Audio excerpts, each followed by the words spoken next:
Jesus entra no barco. Tem 2 barcos, mas Jesus só entra em um. Ele entrando em um, ele senta. Por que Jesus senta? Costume da tradição. Todo mestre, quando se utilizava de um barco, sentava para ensinar. Porque quando ele senta, ele dá uma diretriz a Pedro. Tira esse barco de perto da terra. Afasta esse barco da terra. Quando ele afasta o barco, ele vai ensinar a multidão que estava lhe ouvindo. Ao mesmo tempo, quem está dentro do barco está aprendendo. Só que tem aqui uma problemática que nós precisamos discernir. Onde é que o barco de Pedro estava? Próximo da terra. Para onde é que Jesus pede para ele fazer? Afastar da terra. Logo após afastar o barco da terra, ele vai ensinar para quem está na terra.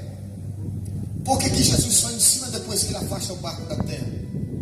Porque não há possibilidade de uma capacitação, de um discernimento bíblico espiritual para quem tem mente na terra, para quem tem um pensamento terreno. Por isso que ele pede: afasta o barco. Ele só retorna o ensinamento ao lado dos discípulos com o barco longe. Isso aqui Jesus está dando ensinamento a Pedro, até porque ele já estava ensinando da terra. Só que o problema não está em Jesus, está em Pedro. Porque Jesus estava ensinando na terra e depois entrou no barco e afastou o barco da terra. Mas por que Jesus primeiro ensina na terra para depois entrar no barco para afastar o barco da terra? Porque quem não tem mente na terra, ele ensina em qualquer lugar, ele prega em qualquer lugar, ele não tem problema, ele não se perde. Então ele ensina na terra, depois entra no barco e afasta o barco da terra. Por quê? Para ensinar quem está dentro do barco, que para poder ensinar quem está na terra tem que estar longe dela. Nada, vou repetir. Por que ele ensina na terra para depois entrar dentro do barco, para afastar o barco da terra?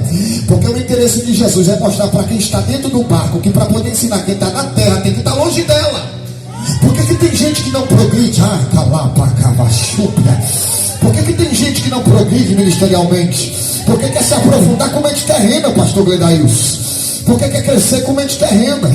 É interesseiros, são maliciosos, são barganheiros e não vai progredir.